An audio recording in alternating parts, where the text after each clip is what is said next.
everyone, thanks so much for being here. I'm Kat and I make houseplant videos here on Good and Planty. Listen, we have all fell into the calathea trap where we find a beautiful calathea, don't know too much about it, bring it home, and then watch it crisp up. So today's video is going to be in honor of my late calathea ornata, and we are going to talk all about humidity. I'm going to be talking about what humidity is, specifically in relation to plants, the plants that I have that just cannot live without humidity,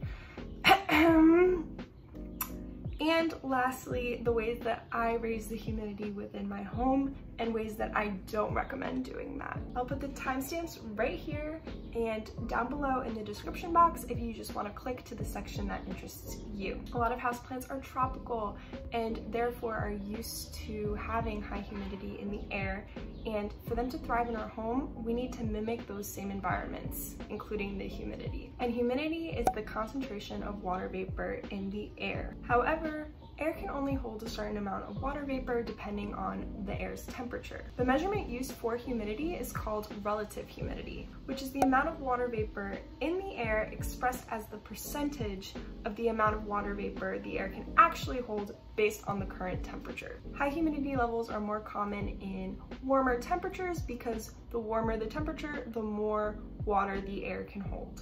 So why is this important for plants? Plants have a stomata, which is kind of like a pore on the underside of their leaves, which they use to transpire, or in other words, regulate their temperature. Just like how humans sweat, plants transpire. It's necessary to keep the stomata open because plants need it to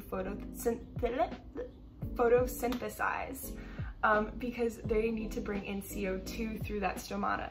And if it is closed, they can't photosynthesize and therefore can't grow. Bottom line, stomata needs to be open. The stomata will close if the air around the plant is really dry and hot and the plant wants to limit its transpiration and water loss. So in order to keep the stomata open, you need to increase the amount of water vapor in the air around the plant, which is humidity. By keeping the humidity high, the evaporation will be reduced. So when the air around a plant is too dry, you'll notice that the leaves will start to crisp and wrinkle and fold up, and that's because the plant can't replace the same amount of water it needs to just from the roots and the soil and the moisture in the soil. So it's going to start sucking moisture out from within the plant to keep itself alive, and that is why you find your leaves dropping and getting ugly when you don't have enough humidity in the air. So in case that confused you, here's a quick summary of what I just said. When the air around a plant is too dry, the plant is going to close its stomata to keep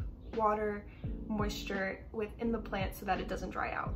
However, that's going to limit its CO2 intake and stunt its growth because it can't photosynthesize. I'm having so much trouble with that word. However, a plant can also get too humid, which is when the air around the plant is saturated with water. When that is mixed with things specifically like a lack of air circulation, you'll find that the air is going to sit still, sit on the plant, and things like rot on the foliage, in the stems, the petioles, or even the root system is more likely. So at the end of the day, just do your research on what kind of plant you have, and you'll find that a lot of tropical plants like high humidity, whereas desert plants like some succulents and cacti don't need it and are more likely to rot.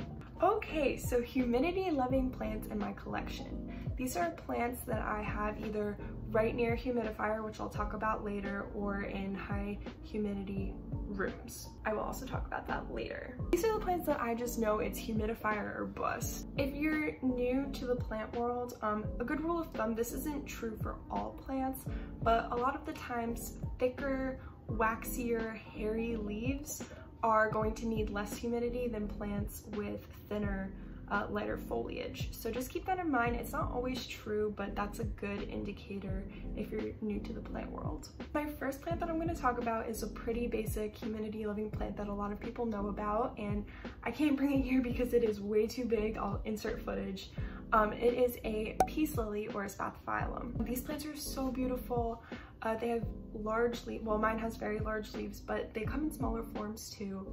And you'll notice if you're not giving it the right humidity conditions, a lot of the leaves are going to start crisping at the tips. I have a little bit of that, but it's manageable because I have it really close to a humidifier, and it is finally blooming, so I'm so happy about that. Another humidity loving plant is, let me get her, Calathea. This isn't really new. If you know anything about plants, if not, that's okay, that's what I'm here for. But Calathea are drama queens when it comes to soil moisture and humidity. That is how I lost my beloved Calathea ornata. I fell for the pink stripes and I didn't know better. But now I have this Calathea mosaica and the foliage is absolutely stunning. I'll put in close-ups again. And honestly, this is one of the easier Calathea that I've owned. I find them super simple. I just keep it near a humidifier and keep the soil moist with filtered water. And I have very, very minimal crisping. The foliage is super healthy, which is great.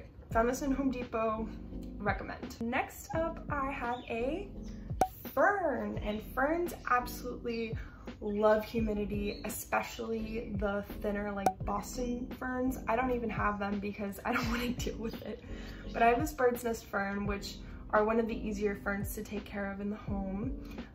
It does have some crisping from before I knew better, but the new foliage is coming in really nice. It's a little small just because it's young and I don't have it in the best light, but these plants love, love, love humidity, and it is the way to go, especially if you have Boston ferns. You're just gonna need to invest in a humidifier, I'm sorry. Yeah, so bird's nest fern. Next up, I have a cute little guy. It's this begonia, I think it's a begonia maculata. I found this at Whole Foods for, ooh. I found this at Whole Foods for like $3 and it's beautiful. I'll put in close-ups. But begonias are another example of a type of plant that absolutely need humidity to thrive, at least in my experience. The only thing that I have to be careful about is a lot of begonias don't like getting moisture on their leaves and they'll start to crisp up anyway. So if you're gonna do that, just be careful about getting water on the leaves. And I do recommend bottom watering for these guys. Okay, so this plant, I don't really see a lot of people talking about, which is interesting. I think they're popping up a little bit more, but I'm a big fan. I'm sure that you're a big fan of their product, and it is the coffee plant. So these guys really do like humidity. I keep this one downstairs in the kitchen by a south-facing window because they do like bright light, and they love humidity. And so I've had this for maybe a month now and I have no crisping. It's thriving, it's putting out a lot of new growth. I'm super happy, and I think it's happy because of the humidity.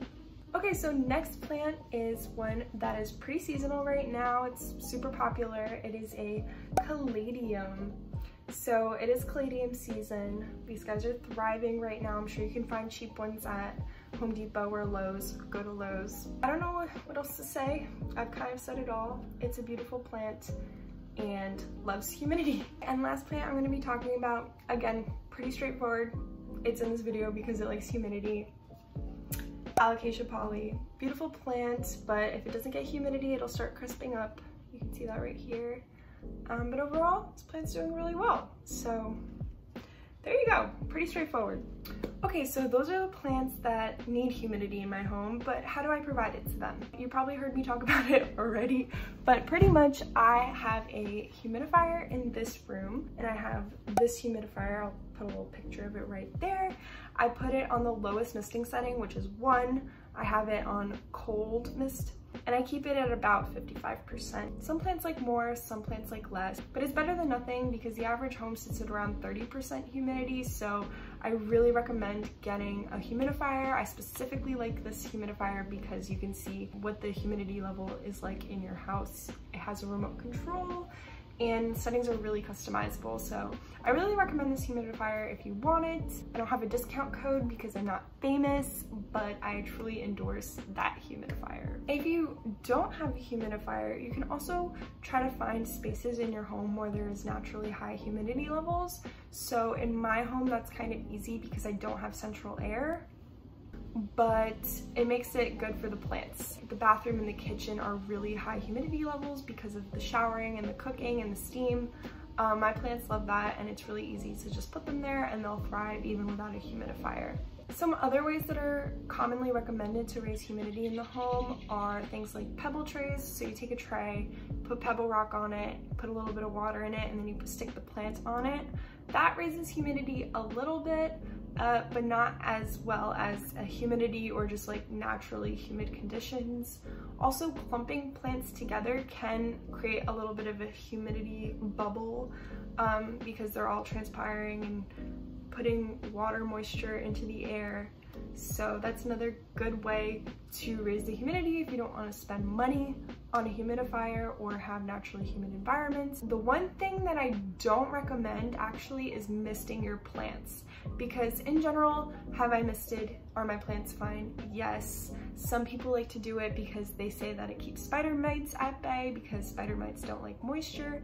But in general, I kind of find that the water can either sit on the leaves and then have those hard mineral stains on it, or some moisture can get on leaves that don't really like it, for example, like the begonia. And I just find it much easier to raise the humidity in other ways instead of risking bacteria, mold, stuff like that. Keep it away from me, and go with more simple ways like humidifier, pebble tray, clumping, all that good stuff. The one thing I do say is if you are going to use a method that's not a humidifier and is more like bathroom or clumping, that kind of thing, air circulation is really important also to prevent things like rot, all that kind of stuff, because like I said, too much humidity can also be a bad thing. Okay, so that's it for today's video. I hope you learned a little something about humidity, or maybe why one of your tropical plants might be struggling a little bit today. I'm not an expert, but that's kind of what I understand, along with a little bit of research that I did. Hopefully I conveyed it in a way that was helpful to you. Please subscribe, like this video, comment down below what you learned, what your thoughts on this video are. All of these things help me grow my channel and it's much appreciated. Yeah, so I will see you in the next video. Bye!